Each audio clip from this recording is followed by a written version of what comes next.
Ms. Barber here with the last lesson of Chapter 5, Lesson 5.9, Part 2 of Algebra 2, more operations with complex numbers. So yesterday we talked about adding, subtracting, and multiplying complex numbers. The last two things are going to be powers of I and division of complex numbers. So the powers of i's, remember I just means the square root of -1. So we write that as I because we usually say we can't take the square root of -1. It's not going to be a real number. Well, I squared would be the square root of -1 times the square root of -1, which would give us -1. We used that yesterday to help us simplify things that we multiplied together. Well, I to the third power, separating it would be the same thing as I times I squared. Well, we know I squared is -1, so I could simplify this and rewrite I to the third as -I. So it's this negative square root of -1. I to the fourth is the same thing as I squared times I squared, breaking up 4s to 2 and 2. Well, I squared is -1.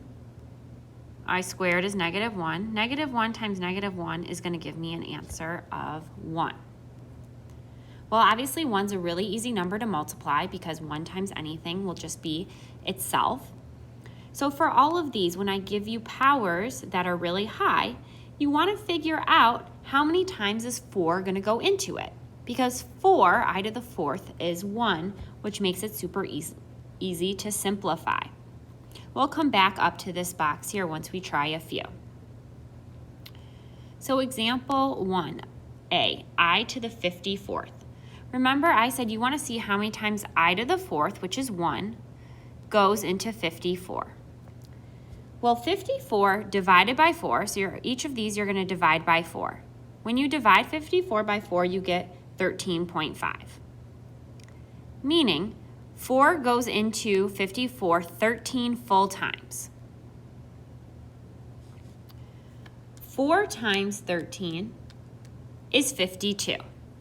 So I'm left with 2 more i's that I need to account for. So I'll write that as I squared.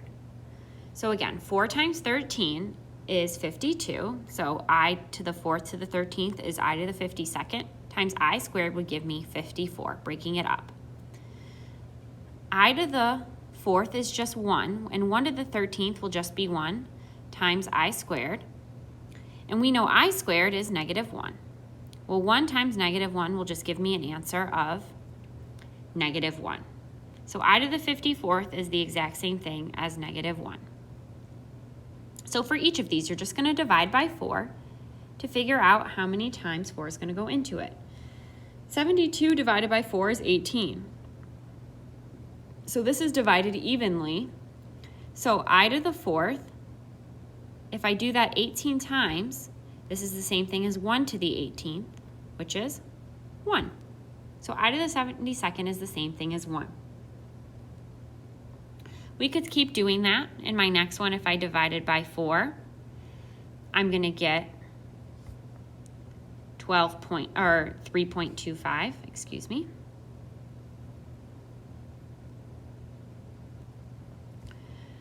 So I to the fourth times 3 is 12. Well, I'm left with 1 more I, or I to the first that I need. 4 times 3 is 12. I need 1 more to make 13th. Again, this just all becomes 1. And I to the first is the same thing as I. So your answer would be I.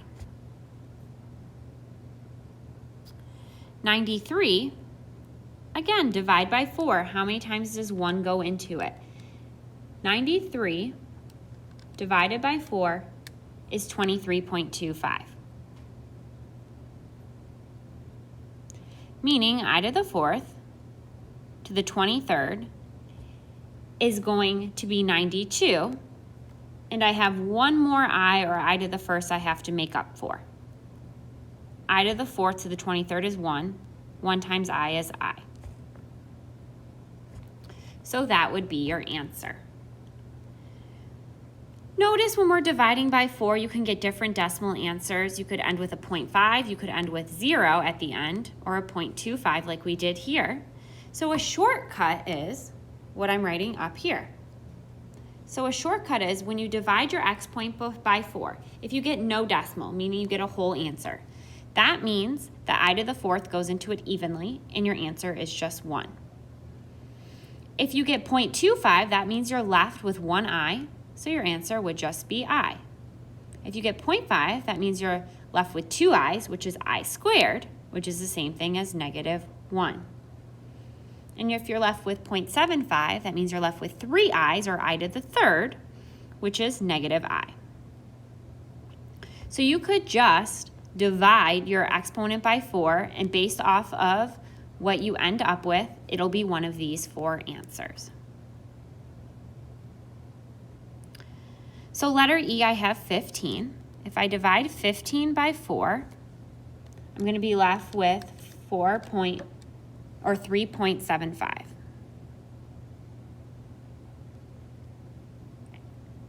I have this -2 out in front, I can't forget. So this is like I to the 4th times 3, which is 12, with I to the 3rd left over. My -2 stays. Remember, this all just becomes 1, so I can ignore it because I'm multiplying by 1. And then I to the 3rd is the same thing as -I. Well, -2 times -I will be +2i. A negative times a negative is a positive. So you'll get 2i. Last one, letter F, I have my -8. I'm going to divide 22 by 4. 22 divided by 4 is 5.5.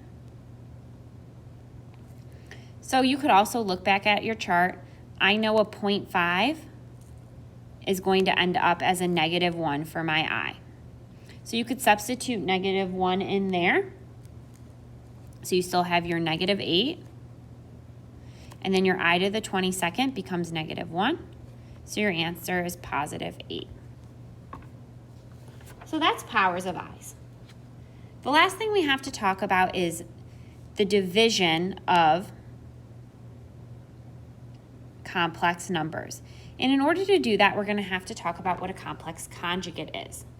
So if a plus bi is a solution of a polynomial equation, then the conjugate a minus bi is also a solution.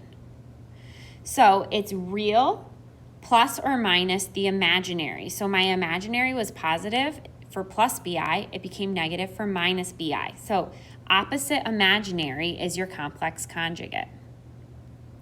So opposite imaginary.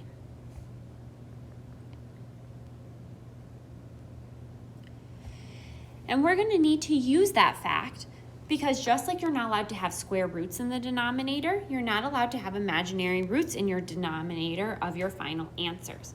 So you're going to have to get rid of them by multiplying by the complex conjugate. So here I have the multiplication of a complex conjugate. A times A is going to give me A squared. A minus BI is going to give me minus ABI. BI times A would be plus ABI. And then BI minus BI would be minus BI squared. My middle terms are going to cancel. So I'd be left with A squared minus BI squared. But remember, I squared is -1. So it's going to change my B, and it's going to become A squared plus B squared with no more I. So by multiplying by the complex conjugate, you get rid of your imaginary numbers and you're left with only real numbers, which is what you're only allowed to have in your denominator. So for all of these, you're going to be multiplying the numerator and the denominator by the complex conjugate in order to eliminate the imaginary number in the denominator for a proper fraction or simplification. So letter A, I have an I in my denominator. Again, you cannot do that. The complex conjugate of positive 3i would be opposite imaginary, which would be negative 3i. So I'm going to multiply both the top and bottom by negative 3i. I can do that because this whole fraction is just 1. And remember, multiplying by 1 doesn't change the value. This is exactly like when we did rationalization of square roots in the denominator in chapter 1. So now, to simplify, I have to take this minus 3i and multiply it to both 2 and to 5i. So when I do that, I'm going to get negative 6i minus 15i squared all over negative 9i squared. We only want I squareds in our denominator because remember, I squareds simplify to negative 1. So this I squared up here becomes negative 1 and down there becomes negative 1. So I can simplify this as to negative 6i, negative 15i squared will just become plus 15, all over negative 9 times negative 1 would be positive 9. Now that's not how we write our final answer. To write our final answer, we want to put our real part first. So we're going to put 15 over 9 first, and then minus 6i over 9. And then you can always simplify these fractions. Well, 3 goes into both 15 and 9, so it'll be 5/3 minus 2i over 3, simplifying your fraction. We have our real minus imaginary, and I have no more imaginary numbers in my denominator, so my goal was accomplished. So let's try letter B. Again, I'm going to multiply by the opposite imaginary. So the opposite imaginary of 1 minus 3i will be 1 plus 3i. If I do it to the denominator, I also have to do it to the numerator. You can use the shortcut for the denominator. So instead of distributing it out with, you can use the shortcut of it's going to be a squared plus b squared. Well, my a is 1, so it's going to be 1 squared, plus my b is 3, so it's going to be 3 squared. So my denominator is taken care of. My numerator, you will still have to distribute out. 8 times 1 is 8. 8 times 3i is going to be plus 24i. 2i plus times 1 is 2i. And then 2i times 3i is plus 6i squared. Sorry, there's a squared there. That's getting cut off. Simplifying, remember, plus 6i squared is going to be the same thing as minus 6. So I'm going to rewrite that next to the 8 because I know they'll be combined. 8 minus 6 plus my 24i and 2i can become 26i. All over 1 squared plus 3 squared is going to give me 10.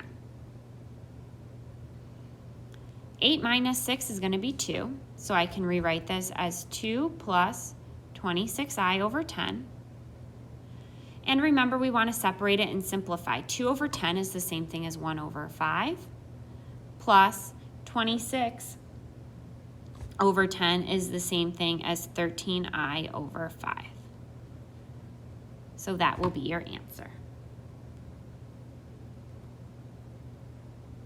For letter C, again, I'm multiplying by the opposite imaginary. Well, the opposite of negative I would just be positive I. So I'm going to multiply the numerator and denominator by positive I. This is going to end up being negative I squared in my denominator. And in my numerator, I'm multiplying I by 3 and 8i to get 3i plus 8i squared. Remember, I squared is negative 1, so I can substitute negative 1 wherever I see an I squared. So that's going to be 3i minus 8, because the I squared makes 8 negative. And negative 1 will be positive 1. I don't need to write my fraction over 1, but I do need to write my real part first. So it'll end up being negative 8 plus 3i as your final answer. Again, you don't need it over a 1, but if you want to write it over 1, you're more than welcome to. Lastly, D. Again, you're multiplying the numerator and the denominator by opposite imaginary, so 2 plus I. Your denominator is just going to be a squared plus b squared. Well, a is 2, so it's going to be 2 squared, plus I squared or 1 squared. There's no coefficient in front of I, so it's assumed to be 1. For the numerator, we have to distribute. 3 times 2 is 6. 3 times I is 3i. Negative I times 2 is minus 2i. Negative I times I would be negative I squared.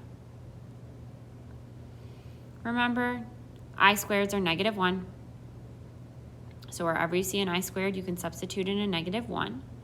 So this will be the same thing as 6 minus negative 1, which is 6 plus 1, plus 3i minus 2i, will be just minus I. All over 2 squared plus 1 squared will be 5. Well, 6 plus 1 is 7. So this will be 7 plus I over 5, which I could rewrite as 7 over 5 plus I over 5. So, sorry, this should be a plus I. All right, that is it for Chapter 5 and working with